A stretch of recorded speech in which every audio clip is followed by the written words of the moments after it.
Ok, familia, buenos días. Entonces vamos a hablar hoy de la bendición del trabajo. Y es necesario hablar porque a mucha gente yo le he escuchado, mucha gente en especial aquellos que no conocen mucho a profundidad la palabra de Dios, les he escuchado hablar del trabajo como una maldición o del trabajo como un castigo. Pero realmente cuando nosotros vamos a la Biblia, nos encontramos algo distinto, que el trabajo más bien es una necesidad que tiene el ser humano desde siempre. Vamos a mirar lo que dice Génesis 2:15. Listo. La palabra de Dios dice, un momentito, tomó pues Jehová Dios al hombre y lo puso en el huerto de Edén para que lo labrare y lo guardase. Muy bien, gracias, Emma. Mira entonces lo que nos dice esto. Antes, recuerden que el pecado llega en Génesis capítulo 3, pero antes Dios pone a este hombre que ha creado, lo pone para dos cosas en el huerto del Edén, para que lo labrara y lo guardara. Es decir, cuando nos habla de que lo labrara, tiene que ver con que trabaje la tierra. Y cuando dice que lo guarde, es que se encargue de él, cuidándole seguramente, no permitiendo, no sé, la maleza, cosas que puedan deteriorar. Pero mucha gente, aún les escucho decir que es que el trabajo fue una maldición por el pecado del hombre. Vamos a ver cuando viene la sentencia de Dios sobre Adán por su pecado, si en algún momento Dios dice que su trabajo va a ser una maldición o algo parecido.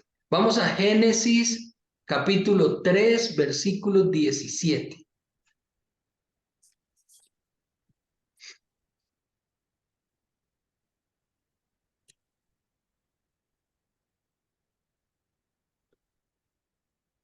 Bueno, muy bien. ¿Lo leo, líder? Ya, yo lo tengo. Dice, al hombre Yo dijo, tengo, yo Ya. estaba leyendo, líder. Yo le estaba leyendo y estaba apagado perdón. bueno, Y al adelante. hombre dijo, por cuánto obedeciste a la voz de tu mujer y comiste del árbol del que te mandé diciendo, no comerás de él, maldita será la tierra por tu causa, con dolor comerás de ella todos los días de tu vida. Muy bien. Miren que allí no habla todavía del trabajo ni de que esto es una maldición. Dice, maldita será la tierra por tu causa. Maldición viene sobre la tierra. Y luego dice, con dolor comerás de ella todos los días de tu vida. Y si nosotros seguimos leyendo, el 18 y el 19 dice, espinos y cardos te producirá. Por eso es lo del dolor, ¿no? Y comerás plantas del campo. Luego el 19 dice, con el sudor de tu rostro comerás el pan hasta que vuelvas a la tierra, porque de ella fuiste tomado, pues polvo eres y al polvo volverás. Sin embargo, no encontramos ninguna referencia al trabajo, algo que diga como, maldito será tu trabajo, o a partir de ahora eh, te castigaré con el trabajo. No, no lo hay. No hay ninguna referencia.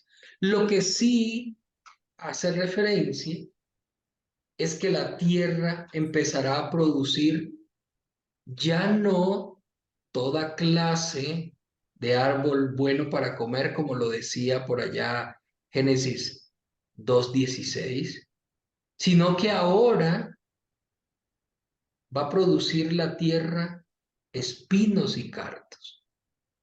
Y todos conocemos que son dolorosos al contacto con la piel nuestra.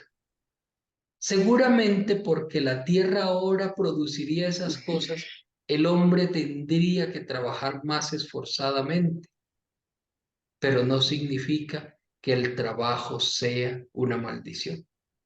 Ahora lo que iba a haber era un mayor esfuerzo para conseguir comida, un mayor esfuerzo para hacer que la tierra le produzca alimento.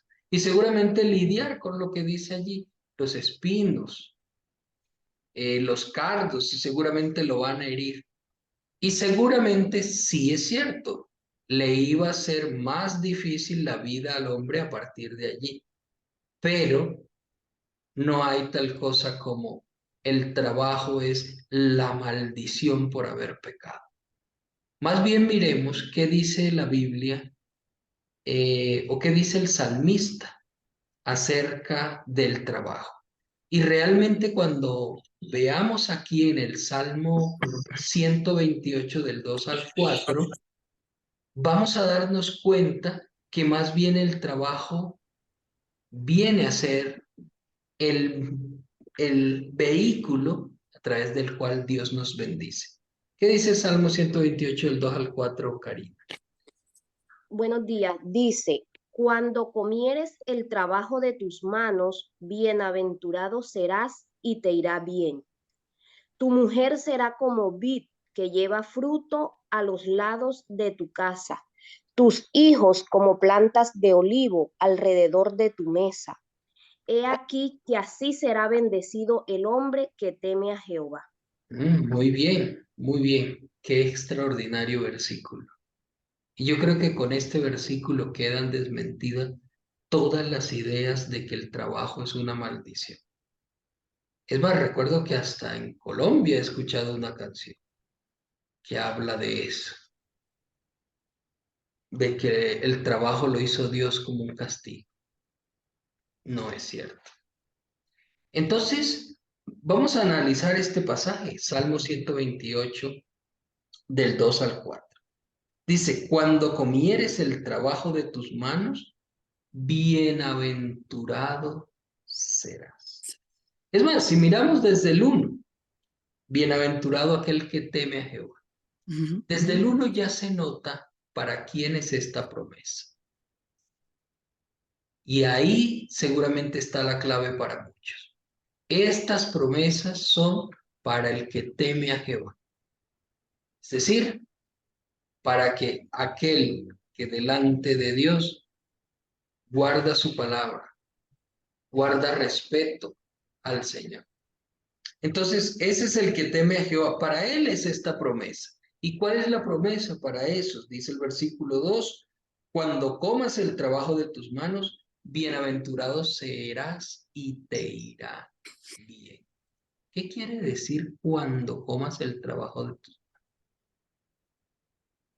Cuando hayas trabajado, sabiendo que te produjo cardos y espinos, sabiendo que la situación de trabajar es dura, pero al final atraviesas todas esas vicisitudes y ese fruto del trabajo que empiezas a disfrutar, es allí entonces donde Dios te empieza a bendecir. Es allí entonces, como dice la Biblia, donde serás bienaventurado y te irá bien. A veces solemos querer o solemos evitar lo duro del trabajo. Es más, algunos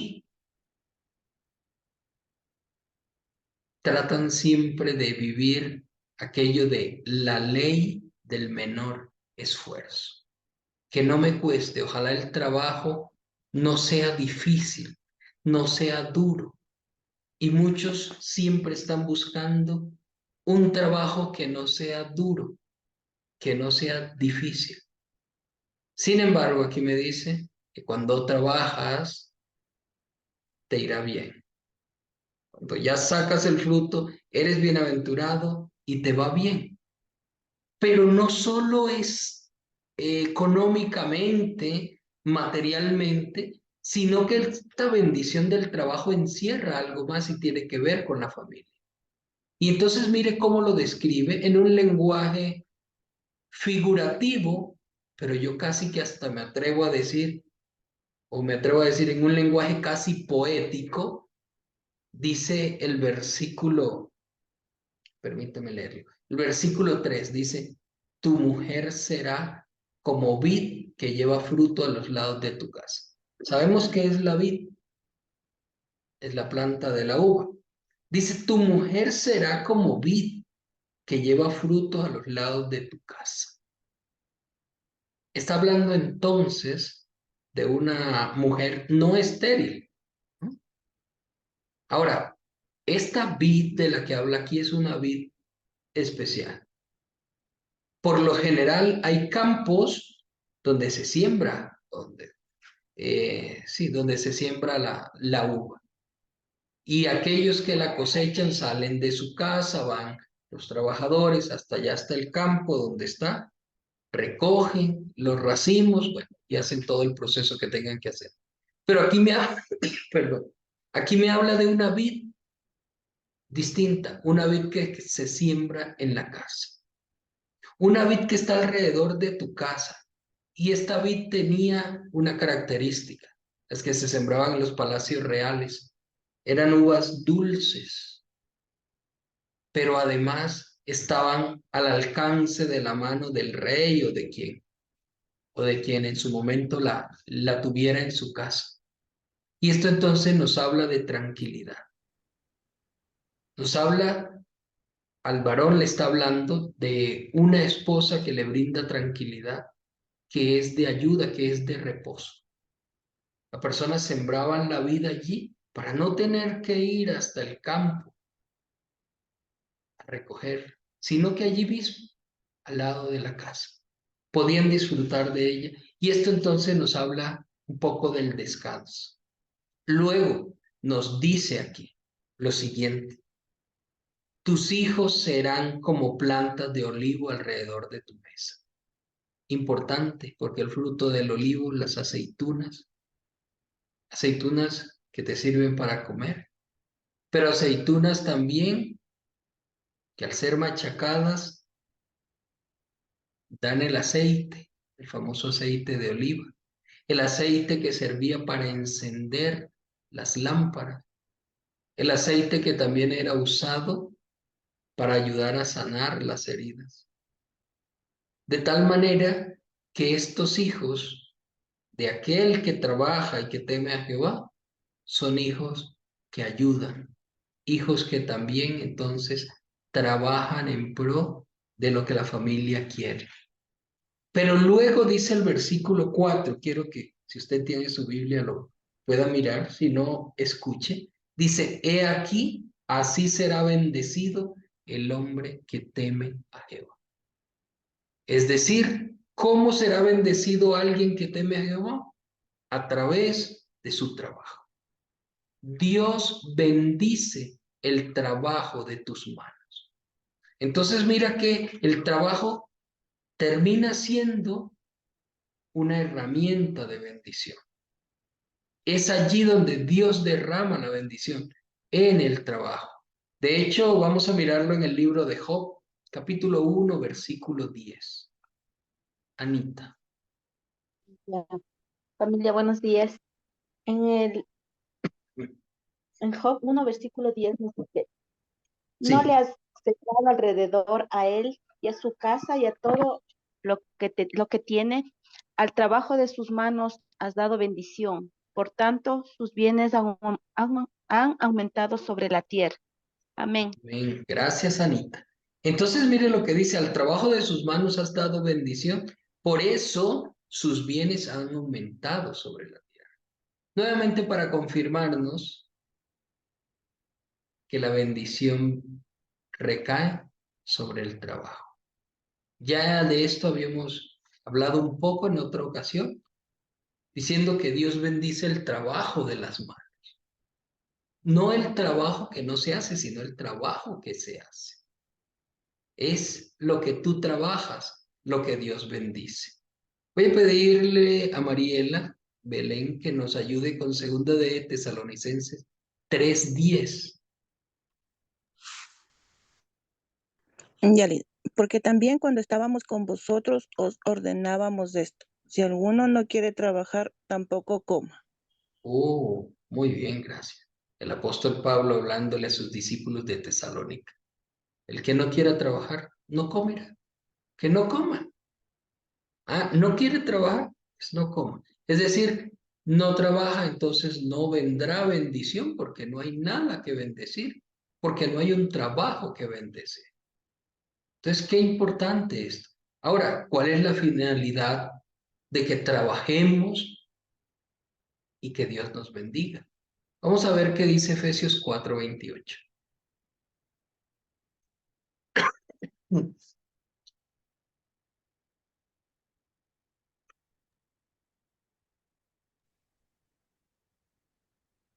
Ya les busco Efesios 4:28.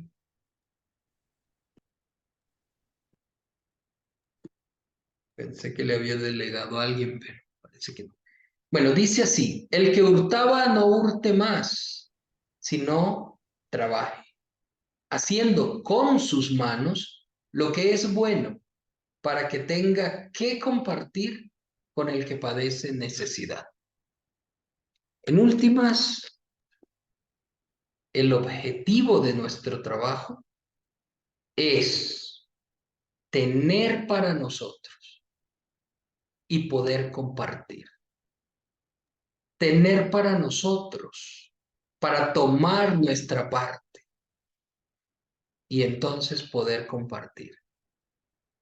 El objetivo del trabajo no es ni un castigo, tampoco es que yo trabajo para saciarme y listo y acumular, sino que el trabajo es lo siguiente, es como un ciclo. Yo trabajo, recibo de Dios, disfruto y bendigo a otros.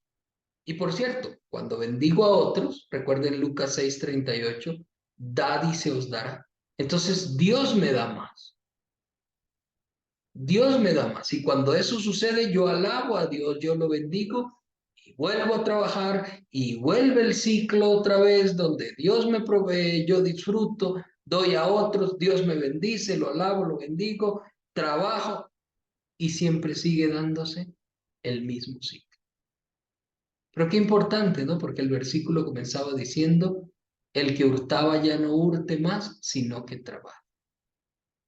Casi como advirtiéndonos, cuando alguien no se acostumbra a trabajar, lo más probable es que termine hurtando aquello que no le pertenece, tomando aquello que no le pertenece. Importante entonces. Muy bien. Ahora, este versículo nos enseña otro punto y es el compartir. Compartir aquello que he recibido como bendición de mi trabajo. Y aquí quiero enseñarles o quiero compartirles más bien tres cosas o darles una sugerencia. De todo aquello que usted recibe o gana, de esas ganancias, usted puede destinarla para tres cosas. Una, para ahorrar. Segundo, para gastar. Tercero, para dar. Siempre se nos ha sugerido eso, ahora en los manuales de finanzas cristianas, muchos manuales sugieren esto. Todo lo que ganes, úsalo de esa manera. Un poco para ahorrar. ¿Y para qué ahorrar? Pues se puede ahorrar para luego invertir, como ya hemos hablado en otro momento. Usted puede ahorrar, ahorrar y cuando ya tenga su capital, entonces usted puede invertir y generar un trabajo que le dé tranquilamente unas ganancias residuales, unas ganancias que van a venir a ayudarle a usted. O como lo vimos hace 2 semanas, cuando eso que tienes, ese capital, lo pones a trabajar, ponle inmediatamente un objetivo. Bueno, este capital o este trabajo me va a ayudar a pagar la universidad de mi hija o a pagar el colegio de mi hijo o la cuota del auto o esto o aquello, pero hay un gasto que esto me va a ayudar. Entonces, para eso ahorramos. Ahorramos también para poder comprar sin recurrir a los créditos. Algunas veces, yo lo digo de manera chistosa, pero no es tan chistosa. Cuando alguien me dice, voy a hacer un préstamo al banco, suelo decirle, y pregunto siempre la cantidad y hago cuentas. Y la gente, por lo general, con alegría en su rostro, me dice, líder, pagaré cuotas de $300, no es difícil para mí, por 5 años. Y empezamos a sacar cuentas y terminamos viendo que el préstamo de 15,000 a 5 años se termina pagando 22,000 o 21,000. Y yo suelo decirle de manera chistosa, pero no tan chistosa, vas a regalarle $6,000 al banco. Y la gente me suele responder así, no, líder, yo no le voy a regalar 6,000. Ellos me están prestando y yo con ese dinero entonces pago los intereses. Sí, es lo mismo. Ellos te prestan 15,000 y tú tienes que devolverle 21. Pero son en 5 años, pero tienes que devolverle 21. O sea, y es aquí donde yo lo digo en forma chistosa, pero no tan chistosa, porque algunos caen en esa trampa y no se dan cuenta. Tú no tienes dinero, pero terminarás regalándole al banco $6,000. Tú que no tienes dinero, termina regalando. No, pero es que me presta. Sí, yo lo sé. Pero ojo, termina uno dando. Es más, algunos al finalizar ese crédito habrán podido ganar $6,000 y todo se fue para el banco. Entonces, un consejo de esa ganancia suya, una tercera parte puede tomarla entonces para ahorrar, para que así pueda ir, ya no tener que comprar a crédito. Otro objetivo es que cuando ahorremos tengamos algo definido. ¿Para qué es que estoy ahorrando? ¿Para qué quiero ahorrar? Y ojalá ese objetivo para el cual estoy ahorrando no sea simplemente estoy ahorrando para gastarlo más tarde. Tampoco tendría mucho sentido. No, yo estoy ahorrando, no sé, yo qué sé, para en diciembre comprar 2 pavos y hacer. Bueno, sí, pero ojalá otra parte de ese ahorro lleve la intención de generar más dinero, de ayudarte a ti a generar más dinero. Otra parte, la parte de gastar. ¿Qué hago, líder? ¿Cómo así de gastar? Sí, una parte de tus ganancias desígnalas o destínalas para ahorrar, perdón, para gastar en tus necesidades. Con eso nosotros vamos a aprender a administrar. Lo que es para ahorrar no lo puedo gastar, entonces tengo que ser administrador. ¿Qué es lo que voy a gastar? Y seguramente con un presupuesto yo sabré gastos fijos, esos. Ahí tengo que pagar siempre que los servicios públicos, que arriendo, esto, lo otro. Perfecto. Para eso es. Pero tendré que saber administrar. Ya sabré que no todos los domingos puedo salir con todos mis 7 hijos a comer al restaurante, porque no va a haber sueldo que me aguante para eso. Entonces tendré que aprender a administrar. Otro, para aprender a ser ahorrativo. Antes era ahorrador, cuando hablamos de ahorrar. Acá es ahorrativo. Ahorrativo significa no disipador, no derrochador. O sea, se conduce con prudencia en sus gastos. Y otra, para ser consciente, esto es importante, porque debo gastar una parte para ser consciente. ¿Consciente de qué? Consciente de cuán fácil se puede ir mi dinero que trabajé o que gané con tanto esfuerzo. Debo ser consciente. Y otra parte, para dar. Son tres partes. La otra para dar. ¿Dar qué? Ayudar a otros. Otra persona que esté necesitada, que requiera de mí, le doy. Para ayudar en la obra de Dios, para ayudar en la familia también. Pero hay algo más escondido en esto del dar. El dar también me sirve a mí para librarme del egoísmo, de no ser egoísta, de no querer todo para mí solo. Entonces, cuando yo me acostumbro a dar, no voy a ser presa del egoísmo. Muy bien, familia.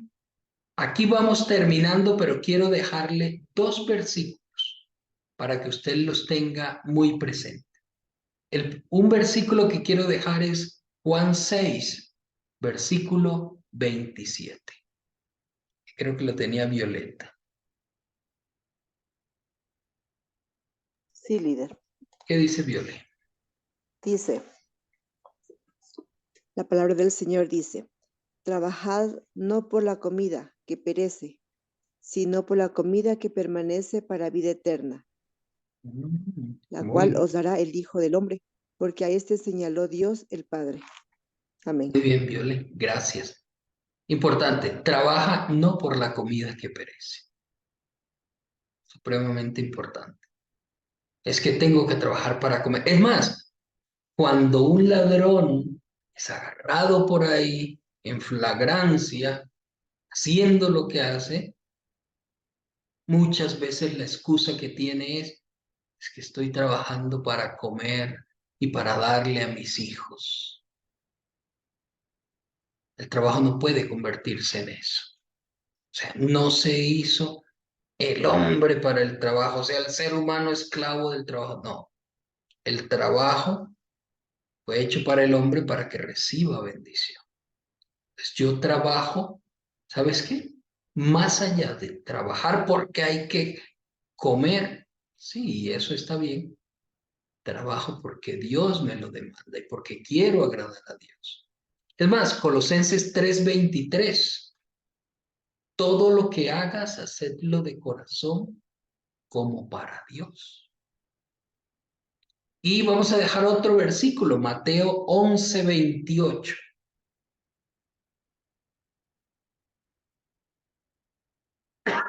Mateo 11:28 es un versículo muy conocido, pero que será de gran ayuda para nosotros.